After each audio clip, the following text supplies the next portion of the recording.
एक हकीकत या सिर्फ अफवाह? गांव भावकोह ए नूर एक पुरानी जगह थी जो बड़े बड़े पहाड़ों के दरमियान बसी हुई थी। यह गांव दिन में एक आम जगह लगता, लेकिन जैसे ही सूरज डूबता वहां के लोग जल्दी से अपने घरों में छुप जाते। कोई भी आदमी रात को बाहर निकलने की हिम्मत नहीं करता था। कहते थे कि एक पुरानी मस्जिदन के आसपास एक अजीब साया घूमता है। जब कोई वहां से गुजरने की कोशिश करता तो या तो वह गायबन हो जाता या फिर पागल हो जाता। इसीलिए लोगों ने उस जगह को उस जुल्मत की गलियां कहना शुरू कर दिया।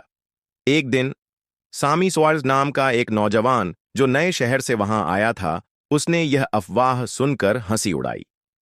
कोई जिन्न विन्न नहीं होता, यह सिर्फ तुम लोगों का वहम है, उसने गांव वालों से कहा। गांव के सबसे बुजुर्ग आदमी बस मौलवी साहब अवरी ने सामी को रोकने की कोशिश की। बेटा, यह सिर्फ अफवाह नहीं है, बहुत पुरानी बात है, मगर इस मस्जिद के अंदर कुछ ऐसा है जो इंसानों को कबूल नहीं करता। मगर सामी जिद्दी था। उसने फैसला किया कि वह रात को वहां जाकर साबित करेगा कि यह सिर्फ एक झूठी कहानी है। रात के 12 बजे सामी एक टॉर्च लेकर उस पुरानी मस्जिद की तरफ निकल पड़ा। चांद अधूरा था और हवा में एक अजीब सी सर्दी थी। जैसे ही उसने मस्जिद के अंदर कदम रखा, एक अजीब सी खुशबू महसूस हुई, लेकिन वह फूलों की नहीं, जलती हुई चीज की बू थी। मस्जिद अंदर से बहुत पुरानी और वीरान थी।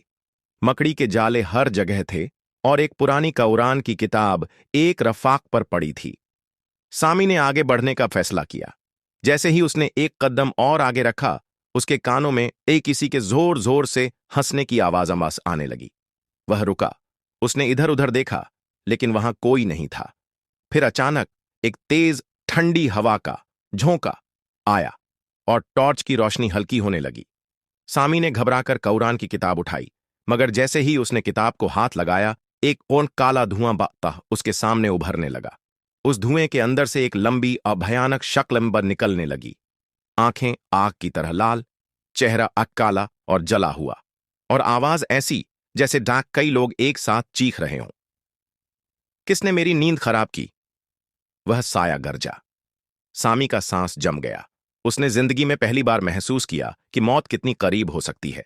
सामी ने जोर से औजु बिल्लाहि मिनश शैतानिर रजीम पढ़ना शुरू किया, मगर जैसे ही उसने पहली आयत पढ़ी, वह साया और भी तेज चीखने लगा।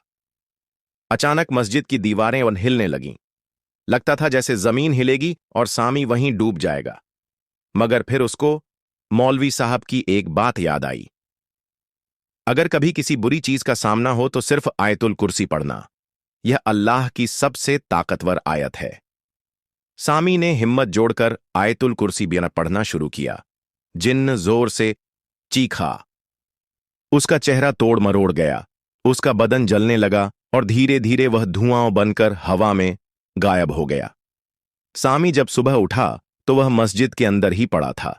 गांव वालों ने उसे देखा तो वह बेहोश था, लेकिन जिंदा था। जब उसने सबको अपनी कहानी सुनाई तो सबने शुक्र अदा किया। उस दिन के बाद और जुल्मत की गलियां एक नूरानी जगह बन गईं।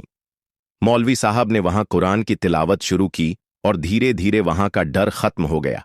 मगर सामी कभी भी रात के अंधेरे में अब अकेला नहीं चलता था। उसे पता था कि जुल्मत सिर्फ तब तक रहती है जब तक रोशनी न हो, और सबसे बड़ी रोशनी सिर्फ अल्लाह का कलाम है।